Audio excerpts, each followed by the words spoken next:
জাতীয় ঐকমত্য কমিশন কর্তৃক প্রস্তাবিত সংস্কার সংক্রান্ত সুপারিশগুলোর মধ্য থেকে নির্বাচিত কিছু বিষয়ে জনগণের মতামত জানতে বাংলাদেশ পরিসংখ্যান ব্যুরো অর্থাৎ বিবিএস এর মাধ্যমে একটি জরিপ পরিচালনার ব্যাপারে প্রাথমিকভাবে সিদ্ধান্ত নেওয়া হয়েছে। যে সুপারিশগুলো সম্পর্কে রাজনৈতিক দলের মতামত নেওয়া হয়েছে সেগুলোর মধ্য থেকে অতি গুরুত্বপূর্ণ সুপারিশসমূহ সম্পর্কে জনগণের মতামত নেওয়ার উদ্দেশ্যেই এই জরিপ পরিচালনা করা হবে। আসসালামু আলাইকুম ওয়া রাহমাতুল্লাহি ওয়া বারাকাতুহু। আশা করি সবাই ভালো, সুস্থ এবং নিরাপদে আছেন। মৌলিক সংস্কারে বিএনপি ঐক্যমত নয়, যেমন ধরেন প্রধানমন্ত্রী দুইবার হতে পারবে, এই বিষয়ে দ্বিমত আছে ওনাদের। প্রধানমন্ত্রী দলীয় প্রধান হতে পারবে না, প্রধানমন্ত্রী সংসদ নেতা হতে পারবে না, সংখ্যানুপাতিক যেই উচ্চ কক্ষ নির্ধারণ করার কথা ছিল এই বিষয়ে দ্বিমত আছে। জাতীয় সাংবিধানিক যে কাউন্সিল, সাংবিধানিক কাউন্সিলের মাধ্যমে আবার সাংবিধানিক নিয়োগ, নারী আসনে সরাসরি নির্বাচন, সাংবিধানিক যে সংশোধন, গণভোট, নির্বাচন পদ্ধতি সহ যে অনেক মৌলিক কাঠামোগত যে সংস্কার আছে এই বিষয়ে বিএনপির দ্বিমত আছে।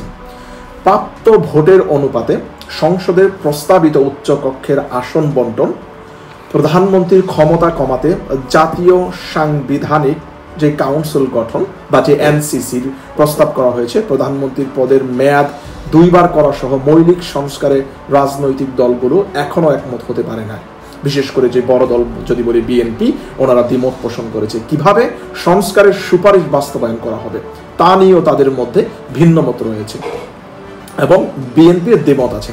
সংবিধান, নির্বাচন ব্যবস্থা, বিচার বিভাগ, জনপ্রশাসন এবং দুর্নীতি দমন কমিশন সংস্কারের প্রায় 166টি সুপারিশের অধিকাংশে রাজনৈতিক দলগুলো একমত বা আংশিক একমত হয়েছে। আনুপাতিক উচ্চ কক্ষ, এনসিসি গঠন এবং প্রধানমন্ত্রীর যে ক্ষমতা আপনার কমানো বা হ্রাসের যেসব সুপারিশকে মৌলিক সংস্কার বলা হচ্ছে সেগুলিতে প্রধান যে দলগুলো বা পুরোপুরি বা বড় যে দল বিএনপি আছে পুরোপুরি বিপরীত অবস্থানে রয়েছে। উচ্চ কক্ষে রাজি, আসন বন্টনে গোলমাল। প্রায় সব রাজনৈতিক দল দ্বিকক্ষ বিশিষ্ট সংসদ গঠনে একমত। বিএনপি চায় বিদ্যমান নিয়মে যেভাবে সংসদ সংরক্ষিত আসন বন্টন হয়েছে মানে ওনারা নির্ধারণ করে দিবে চাচি নানিকে, একই পদ্ধতি যেটা উচ্চ কক্ষের আসন বন্টন হবে এবং হয়। অর্থাৎ নিম্ন কক্ষে যে যত শতাংশ ভোট পাবে ওই ভোটের মাধ্যমে 100 সদস্যের উচ্চ কক্ষেরও শতাংশ পাবে। জাতীয় ঐক্যমত কমিশন মনে করে যদি নিম্ন কক্ষের আসনের অনুপাতে উচ্চ কক্ষের আসন বন্টন করা হয় বা করা হলে আলাদা করে আর উচ্চ কক্ষ গঠনের কোনো প্রয়োজনীয়তাই এই জায়গার মধ্যে থাকে না, কারণ উচ্চ কক্ষের আইডিয়া ছিল একটা ডিফারেন্ট ফিলসফি থেকে। তাহলে জনগণের ট্যাক্সের পয়সায় হুদাই আর একটা শ্যাডো ক্যাবিনেট এবং ওই ক্যাবিনেট সিম্পলি ওই যে উচ্চ কক্ষ বা নিম্ন কক্ষের পারপাসটাই কিন্তু আপনার সার্ভ করবে। তাদের উদ্দেশ্য থাকবে একই, শুধু দুইটা সংসদ থাকবে। কারণ দ্বিকক্ষের প্রস্তাবই ছিল ক্ষমতার বিকেন্দ্রীকরণ এবং ক্ষমতা যেন আধিপত্য সৃষ্টি করতে না পারে এবং ক্ষমতা পেয়ে যেন কেউ আপনার স্বৈরাচার হয়ে না ওঠে। কারণ রক্ত চক্ষুকে কিন্তু সরকার ভয় পায় নাই এবং ভয় না পেয়ে সংস্কারের দ্বিতীয় ধাপে সাধারণ মানুষের ক্ষমতাকে সম্পৃক্ত করতে বাংলাদেশ পরিসংখ্যান ব্যুরো বিবিএস এর মাধ্যমে একটি জরিপ পরিচালনা করা হবে। ইনশাআল্লাহ সকলে এই জরিপের মধ্যে অংশগ্রহণ করবেন। এই জরিপের মাধ্যমে অমীমাংসিত রাষ্ট্রীয় গুরুত্বপূর্ণ যে সংস্কারগুলি আছে সংস্কার বিষয়ে জনগণ সরাসরি মতামত দিবে। কারণ এই রাষ্ট্রের স্টেক হোল্ডার শুধু হাতে গোনা ব্যাঙের ছাতার মতো কয়েকটা রাজনৈতিক দলই নয়। এই রাষ্ট্রের মালিক হচ্ছে 18 কোটি বাঙালি, 18 কোটি বাংলাদেশের মানুষ এবং এই রাষ্ট্রের মালিক সাধারণ জনগণ। সংস্কারে আরো মতামত নেওয়া হয়েছে সমাজের লেখক, চিন্তক, শিক্ষক, সিভিল সোসাইটির প্রতিনিধি থেকে শুরু করে বিভিন্ন শ্রেণী পেশার মানুষের। এদের সাথেও একাধিকবার আলোচনা হয়েছে সংস্কার কমিশনের বা এই সরকারের পক্ষ থেকে।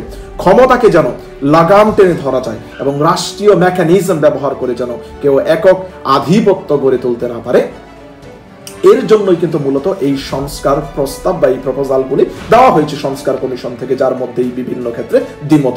নির্বাচনের মাধ্যমে নিশ্চিত করা হবে আপনার ভোটাধিকার, my dear brother and sister. আপনাকে ফিরিয়ে দেওয়া হবে আপনার সাংবিধানিক যে সক্ষমতা এবং আপনি নির্বাচিত করবেন আগামীর রাষ্ট্রপ্রধান। No doubt on that. এই বিষয়ে আপনাকে কেউই বাধা দিবে না, যদিও অনেকে অনেক কিছু আপনাকে বোঝাতে পারে। ওনাদের কাজটুকু হচ্ছে, এই সরকারের ইন্টারিম গভর্নমেন্টের কাজটুকু হচ্ছে আপনি যেন ভবিষ্যতে ক্ষমতাকে প্রশ্ন করতে পারেন, ক্ষমতা এবং জবাবদিহিতার আন্ডারে যেন ক্ষমতাকে নিয়ে আসতে পারেন, তার ব্যবস্থাটুকু করে দেওয়া আপনার জন্য। কারণ এই সরকার যদি এই ব্যবস্থাটুকু না করে আপনি এই ক্ষমতা পাবেন না। সকলে এই পরিসংখ্যানের মধ্যে দয়া করে অংশগ্রহণ করবেন। যাদেরকে সুযোগ দেওয়া হবে এবং আপনার অংশগ্রহণ এবং সুচিন্তিত মতামতই কেবল পরিবর্তনের দিক নির্দেশনা দিতে পারে এবং দিতে সক্ষম হবে বলে ইনশাআল্লাহ আমরা মনে করি। সকলে এই পরিসংখ্যানের মধ্যে অংশগ্রহণ করবেন। সকলের সুস্বাস্থ্য এবং দীর্ঘায়ু কামনা করছি। That's all for today. Assalamu alaikum wa rahmatullahi wa barakatuh.